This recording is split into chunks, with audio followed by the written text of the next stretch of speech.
De acuerdo a la encuesta nacional epidemiológica psiquiátrica en México, se reportó que de 2.362 personas evaluadas, al menos 68% se habían expuesto a un suceso estresante.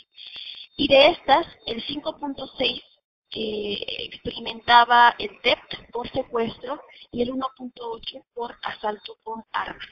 Esto de los atracos o asaltos con amenaza con arma es importante señalarlo, ya que cuando una persona es víctima de un acto violento, focaliza su memoria y su concentración en la amenaza percibida. En este caso, incrementa como un factor para producir el trastorno que haya utilización de armas de fuego, porque la persona inmediatamente asocia el arma con muerte. Y entonces esto genera una peligrosidad, es decir, una sensación de constante de estar en peligro y que no vas a poder salir de él.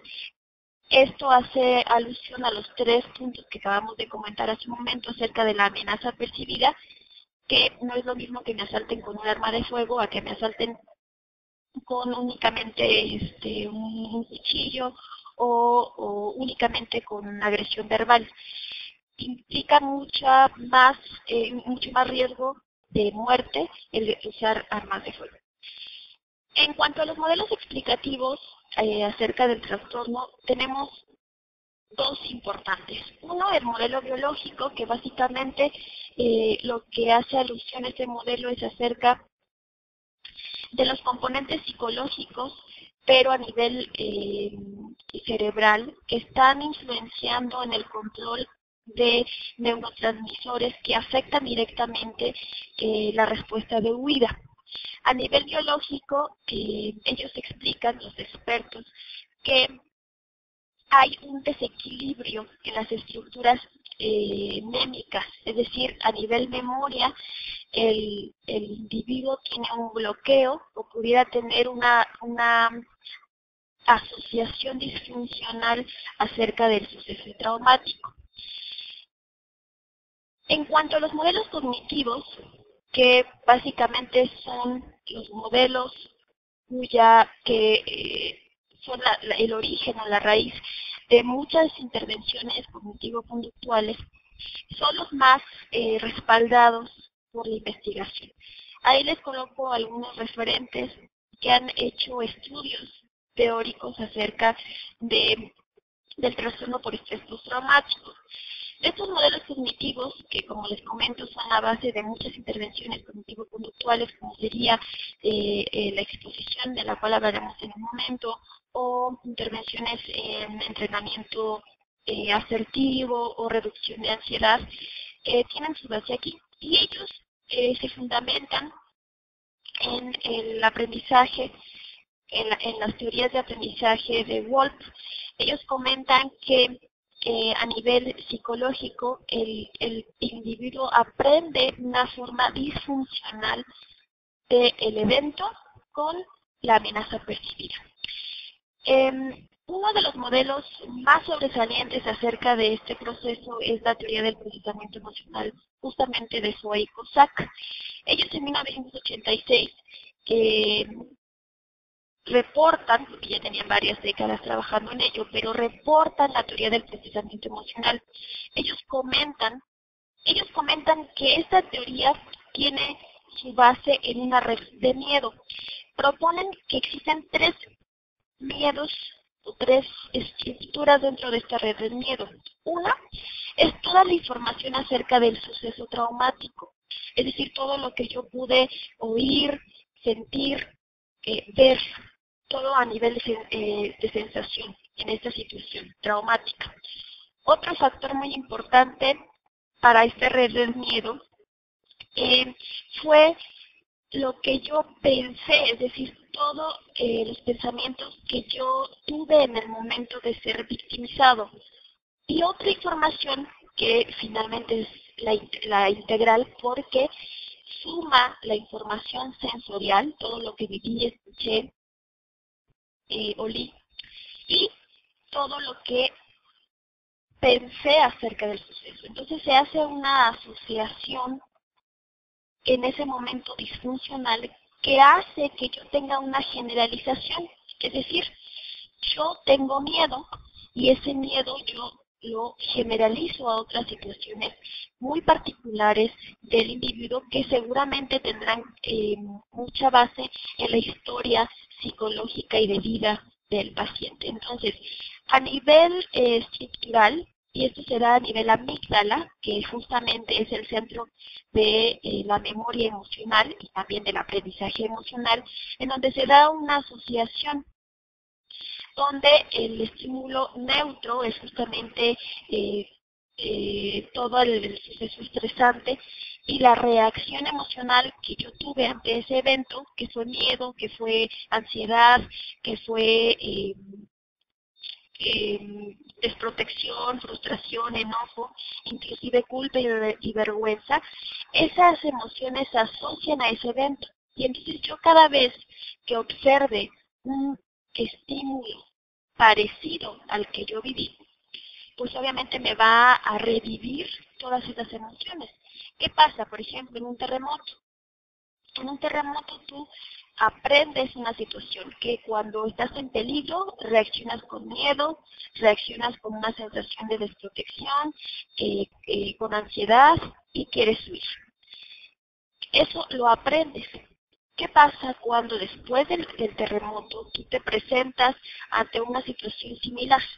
Una réplica, por ejemplo.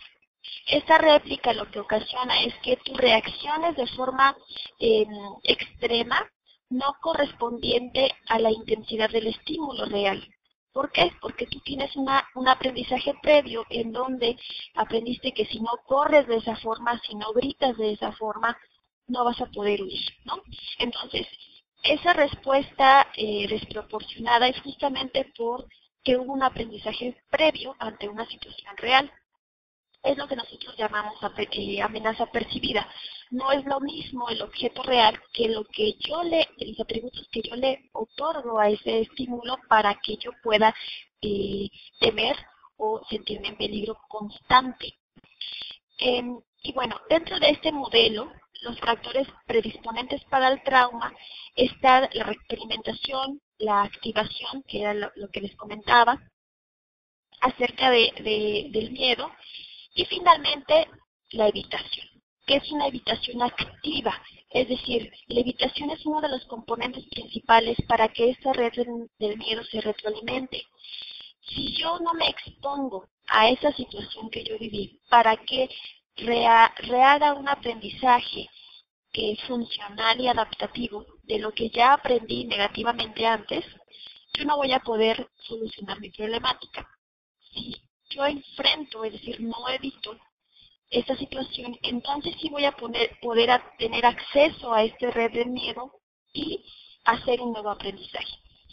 ¿Qué pasa? Que cuando el trastorno por estrés postraumático se prolonga, y les hablaba que hay individuos que pudieran estar 20, 30 años con él sin ser tratado, justamente lo controlan, lo retroalimentan a través de la evitación. Evitan cualquier situación que les haga revivir el suceso. Evitan salir a la calle, evitan hablar con otra persona, inclusive en violencia familiar, evitan pues un enfrentamiento con el agresor, con el esposo, con la pareja. Y esta evitación les da un placer momentáneo. ¿Por qué momentáneo? Bueno, porque evitar te da una recompensa, ¿no? Momentánea. Sin embargo, no soluciona el problema. El problema continúa e inclusive se va haciendo cada vez mucho más crónico. Es por eso que la exposición, que es una de las técnicas ya basadas en la evidencia, por varios estudios y por varias intervenciones en diferentes poblaciones, indican que es la técnica por excelencia para justamente impactar esta red del miedo. En el momento que yo me enfrento a esta situación que evitaba, puedo hacer un nuevo aprendizaje y darme cuenta que el recordar no es volver a reexperimentar la violencia. Y esto se aprende solamente exponiéndonos. En algunas ocasiones, cuando el impacto del nivel de estrés es muy fuerte, pudiera darse una disociación. Esta disociación se da a nivel amígdala, igualmente en un proceso de memoria. Las personas que son víctimas de violencia pudieran tener vacíos de memoria o huecos en la memoria de la situación, y que cuando quieren revivirla o quieren reexperimentarla, tienen conflictos para hacerlo, porque fue tan impactante a nivel emocional que deciden bloquear el recuerdo. Y pudieran hacer una disociación, es decir, un yo aquí y ahora y un yo en ese evento estresante.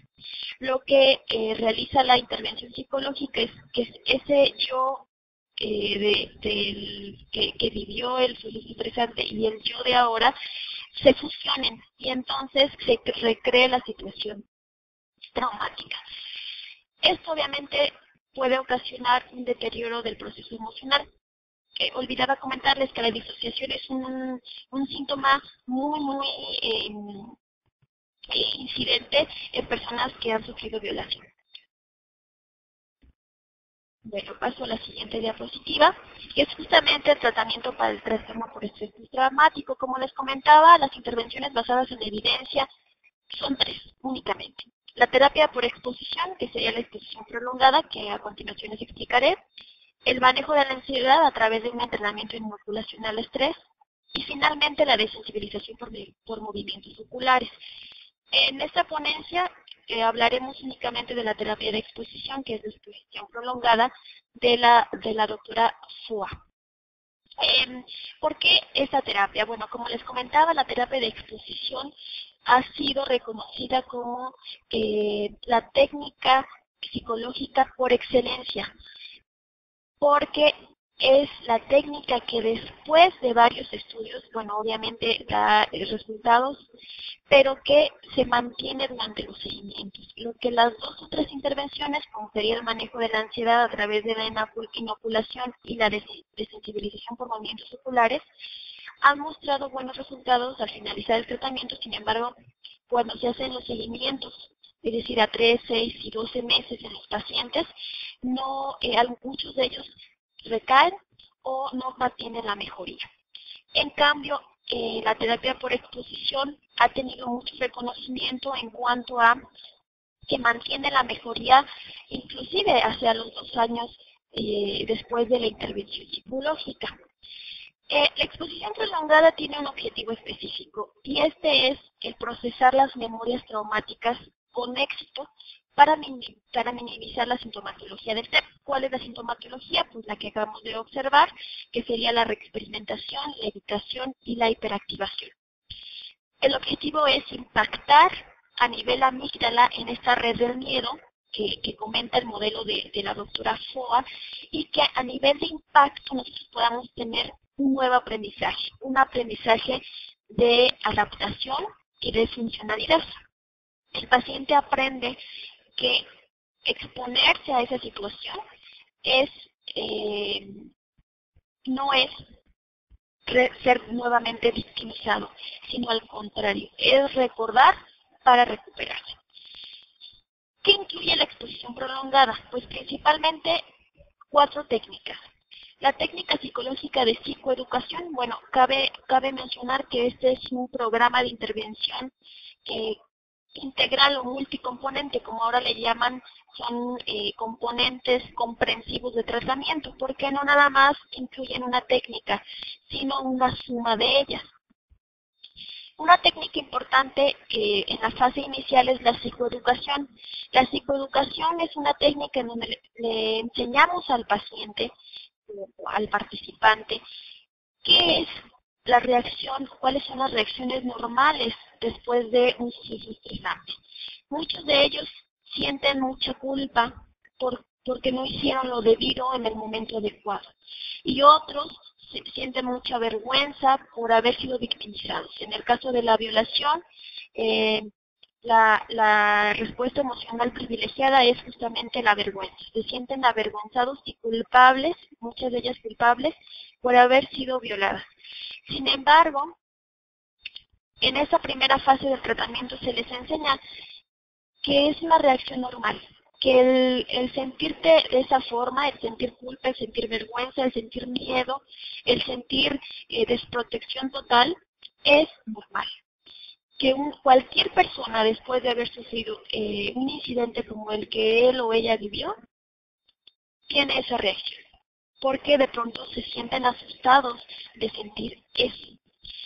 En el caso, por ejemplo, del secuestro, una de las reacciones inmediatas, emocionales después del suceso es ira, enojo, mucha rabia contra, no nada más contra los secuestradores, sino también contra las autoridades, a la población en general, a su familia, etcétera. Entonces, esta ira los hace sentir mal y eso perjudica, obviamente, su recuperación. Entonces, en esta primera fase se les enseña que el sentir eso es normal y que finalmente, qué bueno que lo hagan porque es un proceso de exponer las emociones.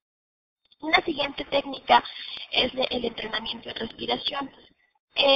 Como sabrán, el entrenamiento en respiración es usado en muchos otros trastornos de ansiedad y el TEPT, el trastorno por estrés postraumático, es uno de esos trastornos de ansiedad y que bueno, que comparte con otros trastornos de ansiedad como lo puede ser la fobia social, el trastorno obsesivo compulsivo, el trastorno por ansiedad generalizada, pues un nivel alto de ansiedad.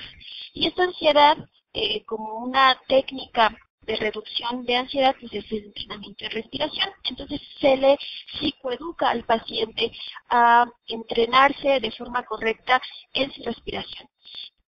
Puntuando que específicamente lo que da la relajación no es el exhalar, sino el inhalar. Entonces, esta psicoeducación se les da a los pacientes con la finalidad de que ellos lo empleen de forma cotidiana en sus actividades y que eviten que esta ansiedad los invada y por lo tanto no puedan conducirse de forma normal en sus actividades diarias. Otra técnica importante es la exposición en vivo. Esta, junto con la imaginación, son lo que se le llama la exposición prolongada. La exposición en vivo es justamente dejarle a los pacientes que realicen actividades que dejaron de hacer por este trauma. Entonces se les invita a los pacientes a que hagan cosas que antes no hacían. Por ejemplo, como les comentaba en el caso de un asalto, pues ellos evitan salir a la calle, evitan salir a ciertas horas del día, generalmente estas horas relacionadas con el suceso traumático. Entonces, uno de los puntos importantes y metas terapéuticas es darle al paciente esta autoeficacia. Recuerden que el objetivo último de la intervención cognitivo-conductual es justamente la autoeficacia, que ellos puedan hacer solos su exposición y que no dependan de otra persona y mucho menos del terapeuta para hacerlo. Al principio obviamente pueden hacerlo acompañados, pero el objetivo es que ellos lo puedan hacer posteriormente solos. La exposición en vivo es decirles que hagan ciertas tareas específicas, por ejemplo, salir a la calle, tomar el transporte público, ver programas de televisión con contenido violento, que antes no lo podían hacer, y eso obviamente dependerá del caso clínico. Pero en terapia se da lo que se llama la exposición prolongada a través de la imaginación. Esta técnica es ya usada y de forma tradicional desde hace muchos años. Sin embargo, se ha visto, y en estos estudios también de la doctora Foa, que la exposición prolongada en ocasiones pudiera verse impedida por las habilidades de imaginación que tenga el paciente. Si yo en este momento les pido que imaginen una manzana, cada uno de ustedes imagina una manzana diferente a lo mejor a la que yo quiero que imaginen. Algunos de ustedes, por ejemplo, Marcelo imaginó una manzana verde y Lali imaginó una manzana amarilla.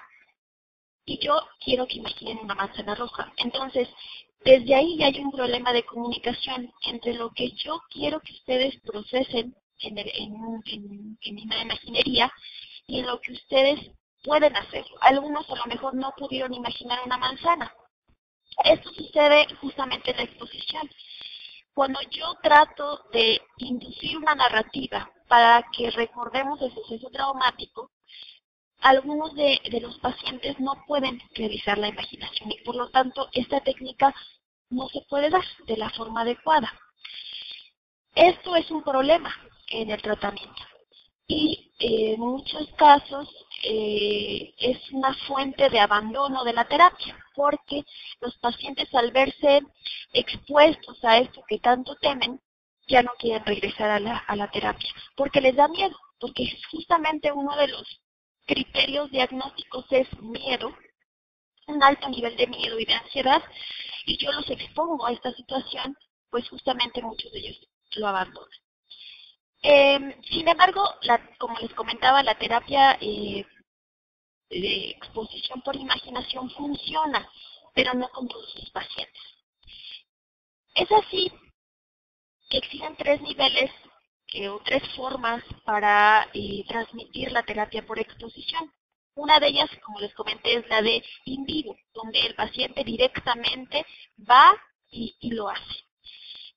La otra es la de imaginaría, donde a través de ciertos criterios o puntos de intervención, yo voy creando en el paciente un escenario del evento traumático que justamente, y a diferencia de otros trastornos por ansiedad, en el trastorno por estrés postraumático nosotros trabajamos con la narrativa del paciente. La terapia de exposición se usa para otros trastornos de ansiedad, por ejemplo, las fobias específicas. Entonces, cuando yo le indico a un paciente, por ejemplo, que teme volar en avión, pues yo le doy una dirección. Yo le digo, en ese momento, imagina que estás en el aeropuerto, que estás tomando tus maletas y que vas a abordar el avión. Yo como terapeuta tomo el control y doy una narrativa específica hacia lo que yo quiero lograr. En cambio, cuando nosotros trabajamos con un trastorno por estrés postraumático, nosotros trabajamos con la narrativa del paciente, con lo que él quiera contar acerca de lo que vivió, porque finalmente él es el que está aportando la información. Nuestra participación es guiar ese proceso de imaginación o de exposición, involucrando estímulos que previamente nosotros ya, como parte del proceso terapéutico, hemos detectado y sabemos que al intervenir de forma adecuada, incorporando estímulos específicos, podemos incidir en el recuerdo y por lo tanto elevar el nivel de ansiedad durante la exposición y que el paciente se exponga y enfrente ese que teme. Y bueno, un último componente para llevar a cabo la exposición es la realidad virtual. La realidad virtual es una tecnología que permite recrear ambientes tridimensionales generados por una computadora en donde es posible interactuar con un objeto o con cualquier persona. Esas personas también llamadas avatares. Simula la realidad, posibilitando al usuario la sensación de estar en esos ambientes sintéticos y bueno, muchos de los teóricos lo han denominado el sentido de presencia, el sentido de estar en esos escenarios. La exposición por realidad virtual también tiene muchas ventajas en el ámbito clínico. Para el paciente, bueno, pues está la confidencialidad porque facilita la imaginación. Como les comento, en el proceso de imaginación hay una diferencia en la comunicación en cuanto que cuando se utiliza la realidad virtual, ambos estamos viendo lo mismo. Y aquí entonces se resuelve este conflicto. Facilita la imaginación y nosotros como terapeutas podemos intervenir con estímulos reales en estos ambientes virtuales que por lo tanto son menos aversivos para el paciente y evitan que él abandone la terapia, porque él se siente más seguro, más confiado y en el momento que él quiera puede salirse de esos escenarios. Para el terapeuta, bueno, tiene un mayor control de los estímulos, el tiempo que invierte es menor y por lo tanto puede trabajar sin salir del consultorio. Esas obviamente son ventajas del terapeuta. Es mucho más fácil una comunicación en la intervención y más cuando se intenta recrear situaciones altamente emocionales. Esta diapositiva es un poco ejemplificando lo que les comentaba acerca del aprendizaje disfuncional. Cuando yo intento exponer a un paciente, justamente lo que hago es enfrentarlo al estímulo temido. Si yo aprendí después de ser mordido por o picado por un insecto, en este caso una serpiente, yo generalizo este miedo a todas las serpientes, ¿no? Ya sean de dibujos animados, de caricatura, en peluche o reales, inclusive si aparecen en un programa de televisión, yo temo. Es un miedo excesivo e irracional hacia eso. Esto se da a nivel amígdala, justamente donde está el círculo del aprendizaje emocional, y lo que yo hago es corregir esas asociaciones disfuncionales que se establecieron entre el estímulo y la amenaza percibida. Por ejemplo, es peligroso y no puedo hacerle frente si no tengo las herramientas ni los estilos de afrontamiento necesarios para poder solucionar el problema. Y por lo tanto, lo que hago es sentirme mal, sentirme desprotegido y ocasionando una depresión o un trastorno por estrés traumático. Bien, entonces como les comentaba, la exposición mediante realidad virtual, lo que ayuda justamente esta imagen es cómo se presenta en terapia. Está el terapeuta que se ayuda con el teclado para incidir en los estímulos que afectan al paciente. Y entonces el terapeuta va conduciendo la exposición. El paciente se encuentra con sus lentes de realidad virtual y él está observando los escenarios que justamente fueron hechos específicamente para que él pueda navegar a través de ellos y tenga inmersión y pueda controlar esos estímulos aversivos. La duración del tratamiento. La evaluación de los participantes previamente diagnosticados se realizan en 2 sesiones, donde obviamente se aplica una entrevista estructurada donde se diagnostica el trastorno. El tratamiento tiene una duración de 12 a 14 sesiones, hora y media, 2 veces a la semana. ¿Por qué 2 veces a la semana? Porque estamos hablando de una exposición prolongada. Es decir, entre más tiempo y más frecuente sea la exposición, es mejor la recuperación. Pudiera darse solamente una vez a la semana y eso dependerá del caso y de la disponibilidad del paciente. Sin embargo, lo sugerido es que sean 2 veces a la semana. Bueno, ahora les muestro los ambientes virtuales que específicamente nosotros en el Laboratorio de Enseñanza Virtual y Ciberpsicología de la Facultad de Psicología manejamos. Son 4 ambientes específicos y ahora, bueno, estamos realizando otros desarrollos. El primero es acerca de la habitación del secuestro. Como les comento, son escenarios que propician el recuerdo de los pacientes. No recrean al 100% porque cada uno vivió cosas diferentes, pero lo que nos interesa es recrear la sensación, la reacción emocional a esos estímulos. El siguiente es un auto, es decir, generalmente los asaltos se dan dentro del transporte público. Un taxi, no sé, haya un camión o un microbús, un autobús donde se ha victimizado la persona. Las calles de la ciudad, que eso es muy importante, en donde el paciente puede navegar, puede conducirse por estas calles y bueno, puede ser interceptado por una camioneta, por un asaltante, etcétera. Les comento, lo importante de estos escenarios no es recrear totalmente el suceso, sino que le ayude al paciente para recrear esta situación que muchas veces no pueden hacerlo por la misma problemática.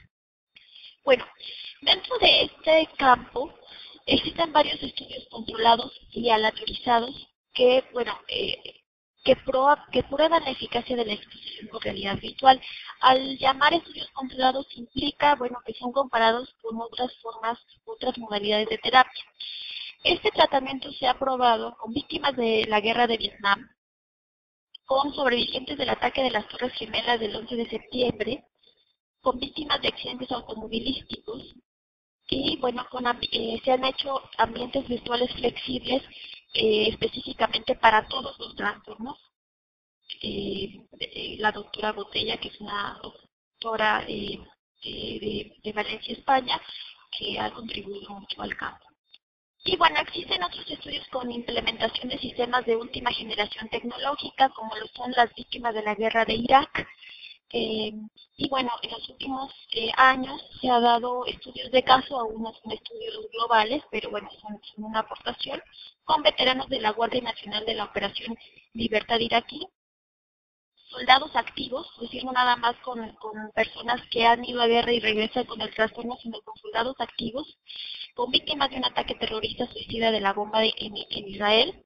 Y bueno, nosotros en el laboratorio hemos trabajado con pacientes con asalto, con secuestro, y actualmente tenemos un proyecto para trabajar en un estado de la República Mexicana, que es Ciudad Juárez, que justamente están sufriendo por altos índices de violencia criminal. Y bueno, hasta el momento sería todo, no sé si tengan alguna duda.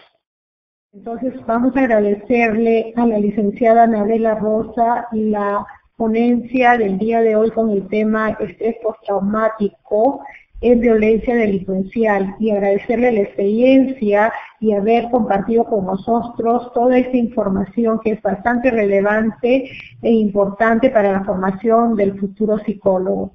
Queremos darte las gracias, Anabel, a nombre de la Universidad Las Peruanas, al mismo tiempo a título personal, y deseando que no sea la primera vez que puedas compartir con nosotros toda tu experiencia, te dejamos para que nos des tus últimas palabras. Muchas gracias, profe. Agradezco a ustedes y bueno, les dejo mis contactos porque sé que es muy corto el tiempo para ofrecerles toda la información, pero cualquier tipo de referencia bibliográfica que necesiten, artículos de investigación, publicaciones, trabajos, nuestra experiencia, con muchísimo gusto que las compartimos. Y pues permítanme dejarles mis datos. Pues agradezco mucho la invitación y espero les haya dejado mi contacto, mi correo electrónico por cualquier información que requieran para ampliar. Y muchas gracias. Gracias a nombre de la Universidad Las Peruanas, licenciada Anabela Rosa, y gracias de parte de todos nuestros estudiantes. Hasta una próxima oportunidad.